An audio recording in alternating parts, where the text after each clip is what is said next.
So I host a meditation group where a bunch of people come by and we lay down and allow ourselves to meditate. We shut down our conscious minds and allow our emotions to start flowing within us, which allows them to show up as dreams, sort of like visions types of things. And we do that to gain insight into ourselves. If this sounds like shadow work to you, it very much has a lot of overlap with there. The shadow elements, the shadow of our mind can come up as visions there. And for one particular lady, it did. And it made her, to my appearance, it made her quite uncomfortable. She didn't really want to share what she saw, which was totally right. And I said that to her. I admired that she was able to recognize her boundaries and enforce them. And that's a big piece of this. That's exactly what I wanted to talk about. I think I'm going to be titling this like something about shadow work.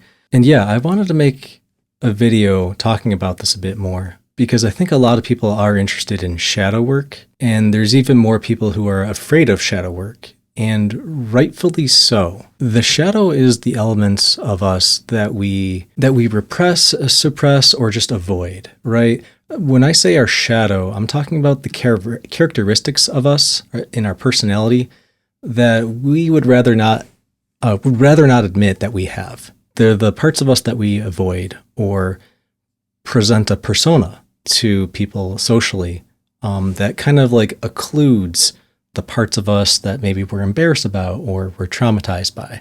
I have a pretty good analogy for it that I like to think of.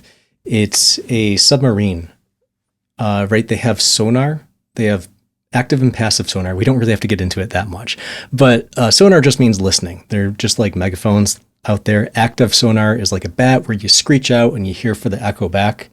But when you're not actively pinging, they're just listening.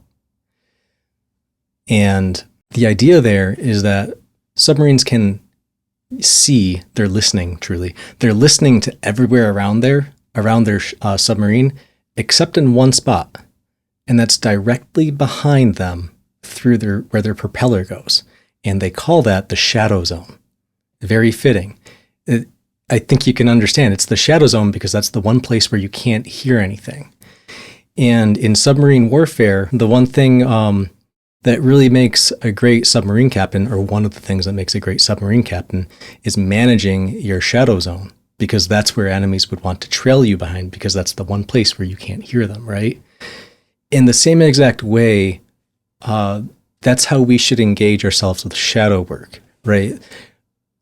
Everyone has shadow elements because we can only think about one thing at a time. Consciousness is directed thinking.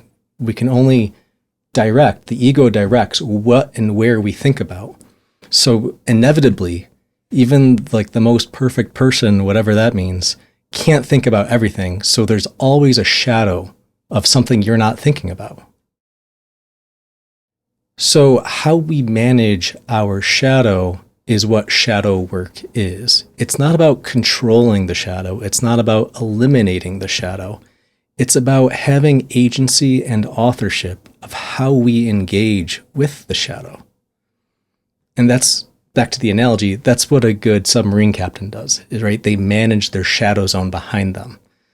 In American fleets, I think they do more sane stuff where they just they'll bend the submarine, right? So that you're shifting where the shadow zone is so you can see what's behind you. The Russians do, or at least they used to do in the Cold War, something called I think it was called the Crazy Ivan maneuver, where they would just do like a 180 as quick as they could to see who's behind you.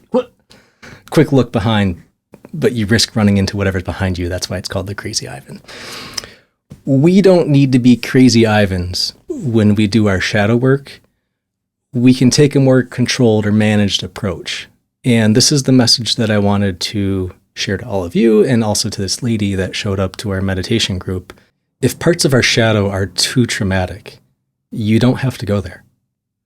The point of shadow work, like I said, isn't to thrust yourself like a crazy Ivan into it. It's to make sure that you have agency and authorship over your life.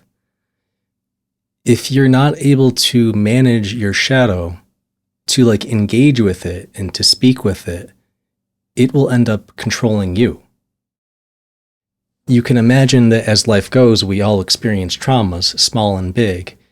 And if you're never able to accept them, to receive them, to engage with them, then that shadow that's stuck behind you starts growing bigger and bigger. And if you're never willing to turn around, your vision gets narrower and narrower until it controls where you're allowed to look in life, so to speak, right? Look meaning metaphorically, where you take yourself in life.